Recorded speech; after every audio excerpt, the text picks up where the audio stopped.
কোচবিহারের অসম বাংলা সীমান্তে উদ্ধার হলো 23 লক্ষাধিক টাকার জাল নোট।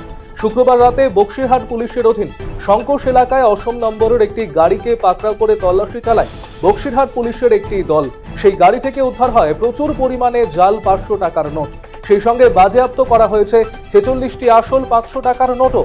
এই ঘটনায় গ্রেপ্তার করা হয়েছে ছত্তিশগড়ের 2 যুবক সহ অসমের বাসিন্দা গাড়ির চালককে। ধৃতদের শনিবার তুফানগঞ্জ দায়রা আদালতে পেশ করা হলে 15 দিনের পুলিশ হেফাজত চাইলে বিচারক 10 দিনের পুলিশি হেফাজতে নির্দেশ দেন বলে জানিয়েছেন সরকারি আইনজীবী সঞ্জীব বর্মন।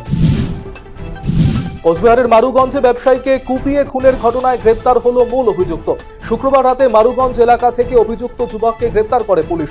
মূল অভিযুক্ত আনন্দ আর্য মারুগঞ্জ এলাকায় ঘোরাফেরা করছে বলে পুলিশের কাছে খবর আসে। এরপরই ঘটনাস্থলে পৌঁছয় তারা, তাকে গ্রেপ্তার করে পুলিশ। শনিবার তাকে তুফানগঞ্জ মহকুমা দায়রা আদালতে পেশ করে পুলিশ। বিচারক 10 দিনের পুলিশি হেফাজতে নির্দেশ দেন বলে জানিয়েছেন সরকারি আইনজীবী সঞ্জীব বর্মন।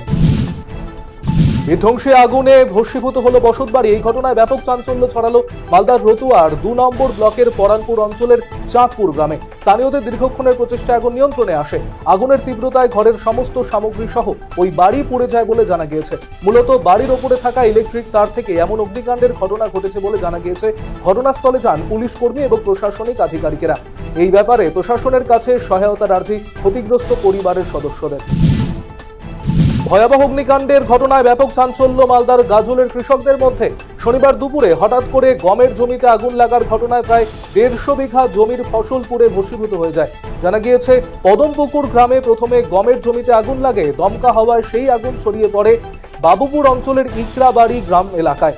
পরবর্তীতে দমকলের আগুন নিয়ন্ত্রণে আনে। ঘটনায় কয়েক লক্ষ টাকার ক্ষয়ক্ষতি হয়েছে বলে অনুমান।